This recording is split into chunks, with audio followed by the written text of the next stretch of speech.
Di video kali ini kita akan mencoba untuk mengerjakan soal nomor 1 dan nomor 2 ya. Latihan soal 5.3 dari buku paket halaman 193. Kita ke soal nomor 1 terlebih dahulu. Sebuah sekolah memiliki peserta didik laki-laki dengan berat badan yang berdistribusi normal dengan berat badan rata-rata 61 kg, berarti ini simbolnya adalah mu, dan simpangan bakunya 2 kg, ya simbolnya sigma. Jika seorang guru olahraga akan memilih peserta didik laki-laki untuk mengikuti lomba gulat antar provinsi yang mengharuskan berat badan peserta lomba antara 58 sampai dengan 63 kg. Berarti ini X1, ini X2 ya. Tentukan peluang peserta didik untuk mengikuti lomba gulat berdasarkan berat badannya. Baik. Berarti tugas kita di sini adalah menghitung P dalam kurung 58 kurang dari X kurang dari 63 ya. Langsung saja kita cari variabel bakunya untuk X1 dan X2 ya. Nanti ada Z1 dan Z2. Rumus yang kita gunakan seperti ini ya. Ini sudah kita bahas di video materi.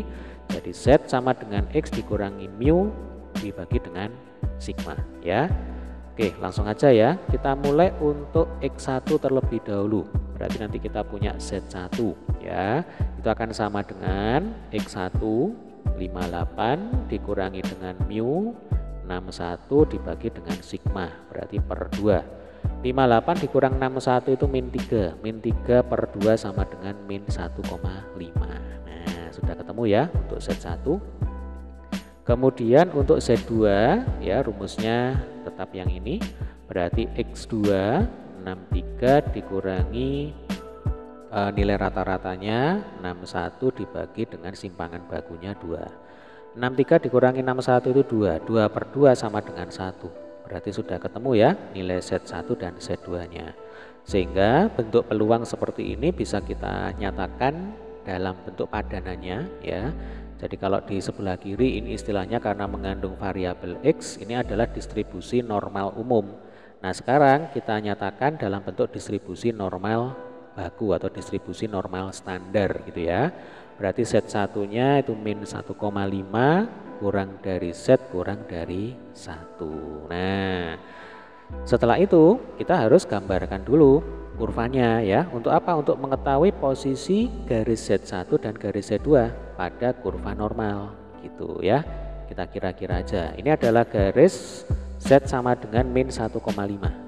Z1 sama dengan min 1,5 pas di pertengahan antara min 1 dan min 2 jadi ya.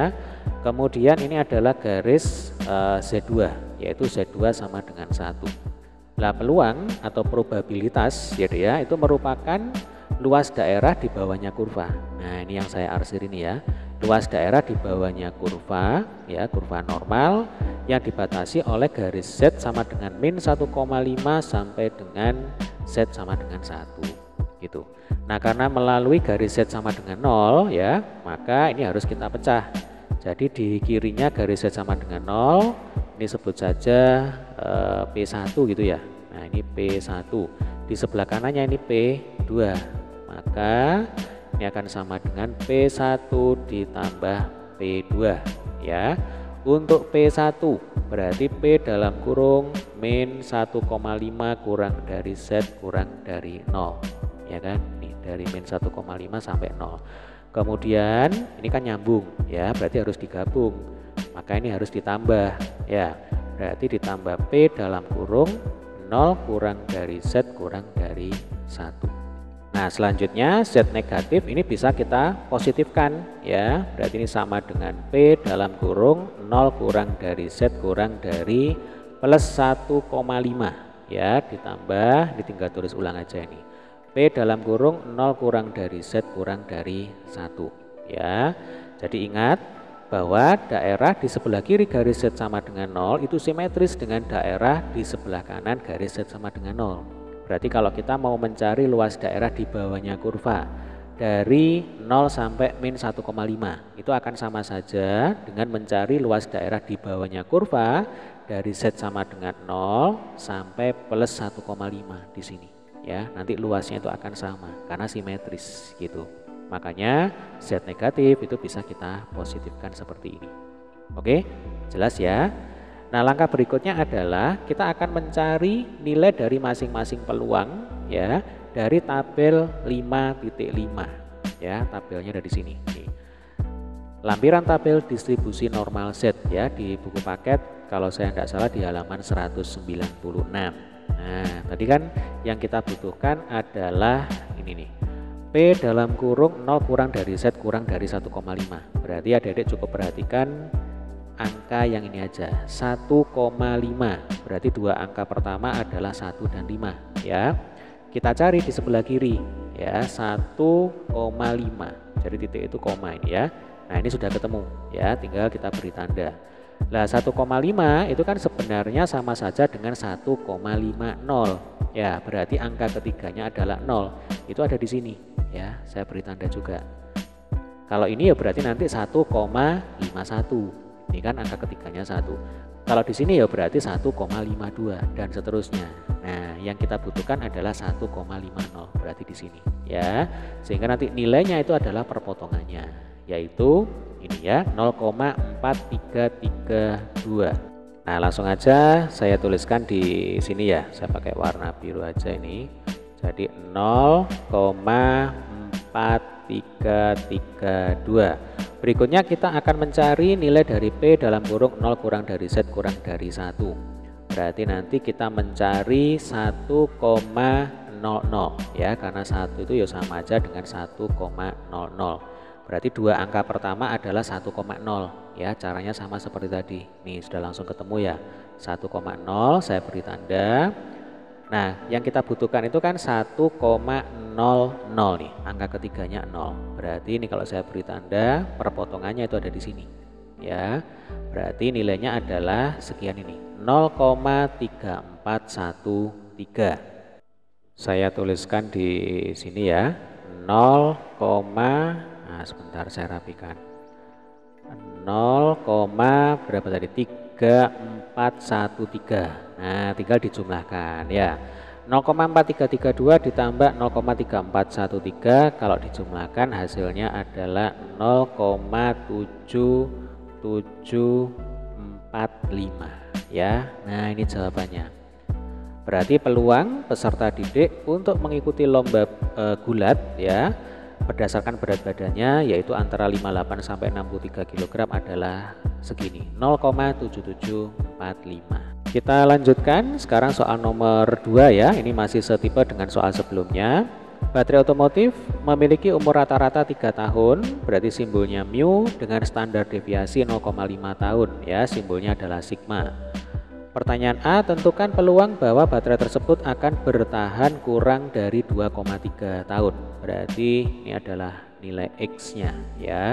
Sehingga tugas kita yang pertama adalah menghitung P dalam kurung X kurang dari 2,3. Nah, langkah pertama ubah variabel X ya ke dalam variabel Z. Ini adalah variabel normal umum, Z itu adalah variabel normal baku, kan gitu. Ya.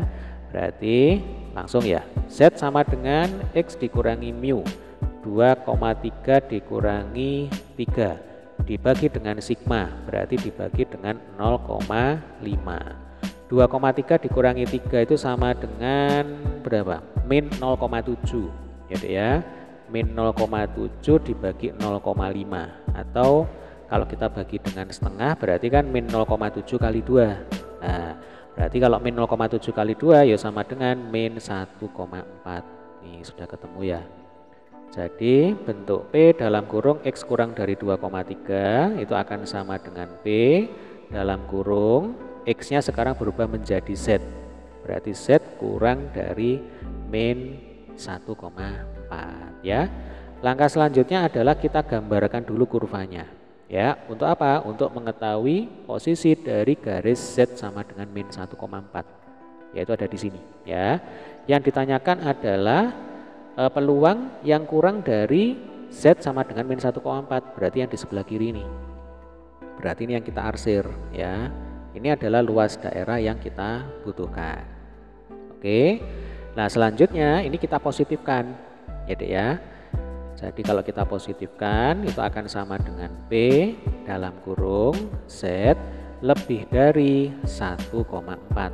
Karena ingat ya, daerah di sebelah kirinya garis Z sama dengan 0 ya, itu akan simetris dengan daerah di sebelah kanannya garis Z sama dengan 0. Ini sama persis ya bentuknya ya. Sehingga kalau kita mencari luas daerah yang di sini, itu akan sama saja ketika kita mencari luas daerah yang di sebelah sini. Nah, jadi kalau ini adalah garis Z sama dengan min 1,4 ya. Nih, min 1,4. Lah di sini itu adalah garis Z sama dengan 1,4. Nanti luasnya itu akan sama. Yang kiri ini sama dengan yang kanan karena simetris gitu. Makanya bisa kita positifkan. Oke. Nah, langkah selanjutnya bagaimana kita mencari nilai P dalam kurung Z lebih dari 1,4. Ingat, acuan kita di sini adalah tabel 5.5. Tabel 5.5 itu menunjukkan nilai-nilai peluang dari 0 sampai Z tertentu. Ya, berarti ya kita hitung aja ini dari 0 sampai tak hingga. Itu kan peluangnya 0,5. Ya, ini sudah kita bahas di video materi. Jadi dari garis Z sama dengan 0 ke kanan itu 0,5. Dari garis Z sama dengan 0 ke kiri ini juga 0,5. Ya, berarti totalnya ke sana 0,5. Oke. Saya tulis dulu ya. Jadi ini sama dengan P dalam kurung Z lebih dari 0 ya. Nah, nanti karena yang ditanyakan itu adalah daerah yang di sini yang diarsir ya, berarti harus dikurangi dengan P dalam kurung 0 kurang dari Z kurang dari 1,4. Jadi istilahnya luas total ya dari 0 sampai tak hingga dikurangi dengan luas daerah dari 0 sampai 1,4 yang di sini nih. Nah, nanti ketemulah daerah yang kita cari. Gitu ya. Baik. Berarti ini bisa kita tulis lagi, ini sama dengan 0,5 ya. Kemudian untuk nilai P dalam kurung 0 kurang dari Z kurang dari 1,4 kita cari di tabel. Jadi ya, nih 1,4 nih sudah ketemu, saya beri tanda. 1,4 itu sama dengan 1,40. Berarti angka ketiganya 0 ya, saya beri tanda juga. Berarti sudah ketemu ini P untuk 0 kurang dari Z kurang dari 1,4 adalah sekian ini, yaitu 0,4192. Langsung kita tuliskan sini ya.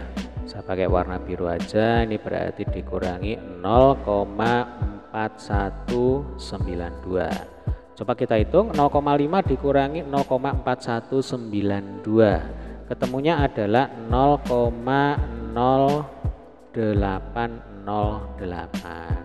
Nah, ini adalah jawabannya ya. Jadi peluang bahwa baterai akan bertahan kurang dari 2,3 tahun adalah segini, 0,0808. Oke, ini adalah soal yang A. Selanjutnya untuk soal yang B itu akan lebih mudah ini ya, karena tinggal langsung dimasukkan ke rumus. Tentukan nilai harapannya. Rumusnya adalah E dalam kurung X sama dengan mu ya. Berarti mu tadi kan 3 tahun, maka E dalam kurung X sama dengan 3 ya. Berarti nilai harapannya adalah 3. Oke, demikian tadi adalah pembahasan untuk soal nomor 1 dan nomor 2.